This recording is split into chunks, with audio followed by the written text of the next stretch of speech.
সালানপুর ব্লকের একমাত্র গ্রামীণ হাসপাতাল হলো পিঠাকেয়ারি। আর সোমবার সকালে সেই হাসপাতালের পরিদর্শন করতে এলেন সালানপুর সমষ্টি উন্নয়ন আধিকারিক দেবাঞ্জন বিশ্বাস, সালানপুর থানার ভারপ্রাপ্ত আধিকারিক অমিত হাটি, রূপনারায়ণপুর ফাঁড়ি ইনচার্জ নাসরিন সুলতানা, পঞ্চায়েত সমিতি সভাপতি কৈলাসপতি মণ্ডল, সহসভাপতি বিদ্যুৎ মিশ্র এবং সমাজসেবী ভোলা সিং। এদিন প্রশাসনিকভাবে সমস্ত হাসপাতাল চত্বর ঘুরে দেখেন প্রশাসনিক কর্তারা।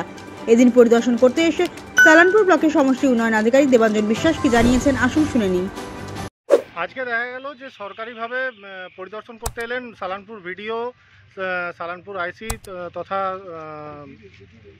পার্টিগতভাবে সকলে এসে পরিদর্শন করলেন আজকে। তো আজকে কি আপনি মানে খামতি রইল? আসলে আমাদের অনেক কিছু খামতি আছে, যারা মেনলি যেটা আছে আমাদের সিস্টারদের বাথরুম নেই, তারপরে বিভিন্ন জায়গায় লাইটের খুব অভাব, পেশেন্টের বসার জায়গার অভাব, সেটা সবই আমরা তুলে ধরলাম। ওনারা বললেন এটা প্রপোজাল করে পাঠাতে, সেটা দেখবেন যাতে প্রশাসনিক লেভেল থেকে এটা হয়ে যায়। প্রশাসনিক স্তর থেকে কি আশ্বাস দেওয়া হলো আপনাদেরকে?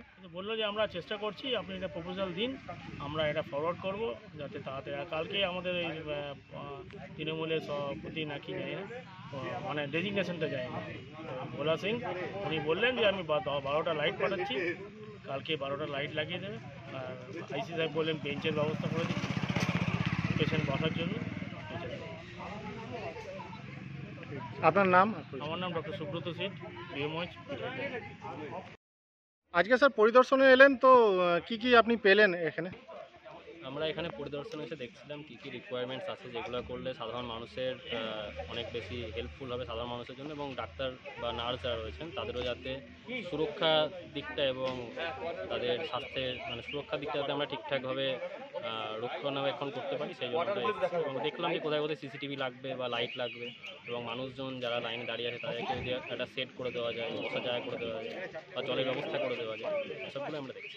এখানে দেখা যাচ্ছে স্যার যে এমার্জেন্সি ওয়ার্ড যেখানে রয়েছে সেখানে যাত্রী প্রতীক্ষালয় বা যেটা পেশেন্টের পার্টি যারা থাকে তাদের জন্য কোনো থাকার যে ব্যবস্থা, বসার যে ব্যবস্থা সেটা নেই।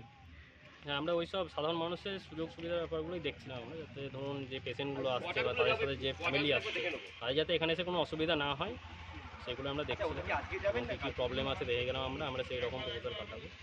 আশা করছি ভবিষ্যতে এই প্রবলেমগুলো সলিউশন হবে।